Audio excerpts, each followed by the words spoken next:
Well, welcome to The World is Storytelling. Welcome back to The World is Storytelling. Listeners, welcome to World is Storytelling, AJ and Helen. And this is the first time there's two people on the pod with me. So tell us a story, AJ. Yeah, well, you did say for me to start off with something funny, so I'll start off with the fact that I really, really fancied Alan Shearer when I was younger. And I used to say to my little boy that it was his dad. So Alan Shearer, the football player. Alan Shearer, for those that Alan Shearer, Newcastle United, number 9 footballer. Life changed for me as I lost my father. Then 2 months later, lost my daughter. To help me get through that, I ended up organising a fundraising event. Cut long story short, I had gotten a signed England football from Kevin Keegan at the time, who was England manager, and it didn't have Alan Shearer's signature on it. It was from the Euro 2000, and obviously that was when Shearer retired. So we decided to go down, me, my niece and my son went down to the training ground, which was at Chesley Street at the time, to get Alan Shearer's signature on it.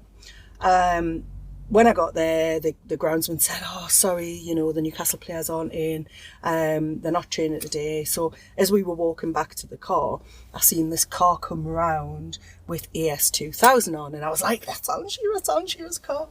So as it came out of the gates, as a crazy lady, I started running alongside the car, banging on the window, saying, "Please, please stop."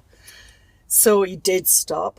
Which then, because I fancied this man so much, as he opened the window, I threw the ball on his lap and blurted out, "Please, can you sign this ball? Blah, blah, blah, blah, blah. I'm doing a fundraising event in aid of my daughter who's just died," and then started hyperventilating. Oh dear. So then I moved over to the wall to prop myself up, and kind of, I think the reality of that, I'd just met this man and made a probably complete fool of myself. Then my niece and my 4-year-old son at the time was standing at Alan Shearer's car, getting autographs, and then, which my 4-year-old son said, "Are you my dad?" So I was kind of mortified, still hyperventilating, may I say. And I think he just laughed at the fact of it, which is, fair dues.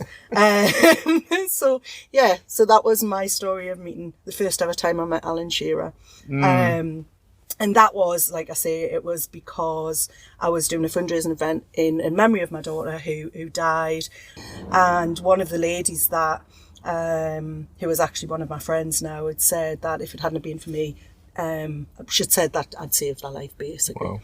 And that's a massive statement. That was really, I put it into perspective, because for me, if I can just help one person, then I've hit my purpose. I've done my job. Yeah.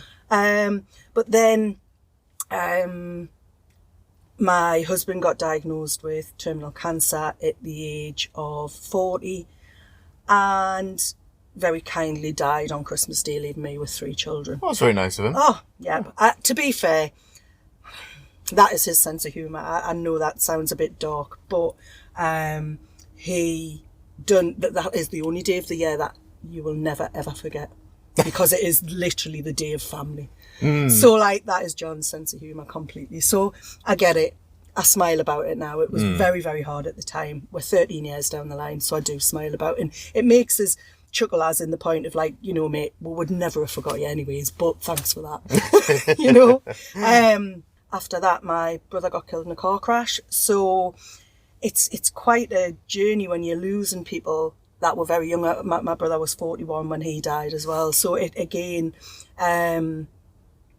that's what's put us on the journey within our life, because I think knowing what it feels like to be in a deep dark hole and rock bottom, it's really difficult. You don't know where to turn, who to turn to, and a lot of the time there wasn't much available for me. We were out with friends on Christmas Day 3 years ago, and my middle son's friend had just lost his mum that year, and I'd asked him sort of how are you doing, and he'd replied, I'm okay. Yeah. I'm doing okay, which then one of my children had said, it gets no better.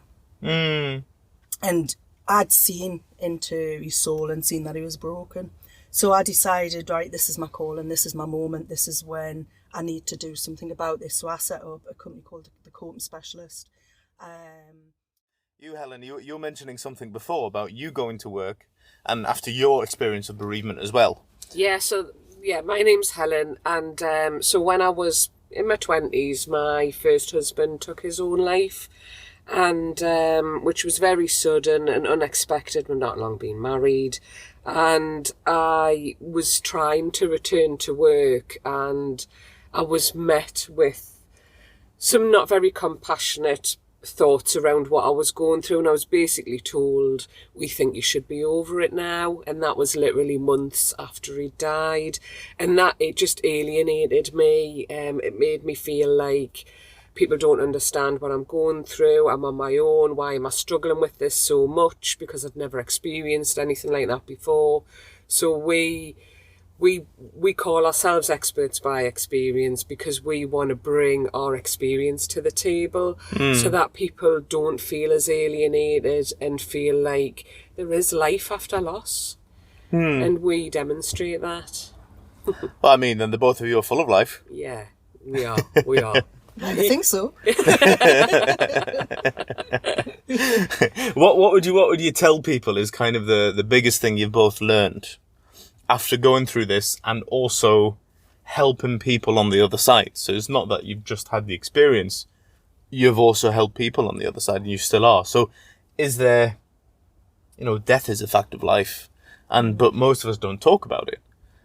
Yeah. What's something that you'd tell people? So we want to open up those conversations so people can talk about death, so that it's not as much of a taboo subject, so that when people are going through grief and loss, it's easier to bring it up. But for me, what I would say is, and I think AJ would agree, is that it's about looking after yourself. It's about your own self-care. That's what I would say. Amazing. And the two of you met? We grew up together. So AJ and myself grew up together as young children, but AJ was one of those people who I always bumped into, and every time I'd bumped into her, more grief and loss had gone on in her life.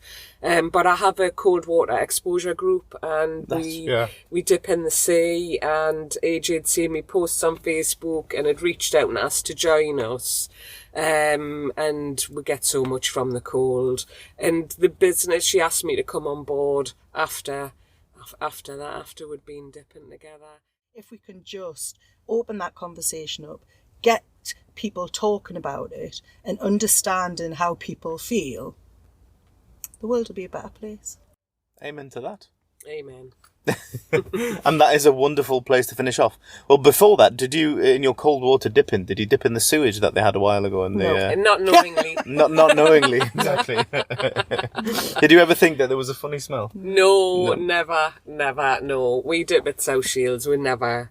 That's exactly where it was. I never seen anything. No, we've not seen none that. of us It's have never ever been been ill. Seen jellyfish.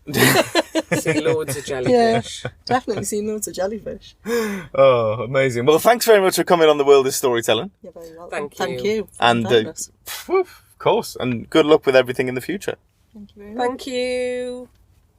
Thank you for listening to this week's episode of The World is Storytelling with me, Ronnie. To support the continuation of The World is Storytelling, follow us, subscribe wherever you get your podcasts, buy the book, and book yourself an inspirational workshop on how storytelling and the sharing of stories can make the world a better place. Thanks again for listening, and have a wonderful, wonderful day.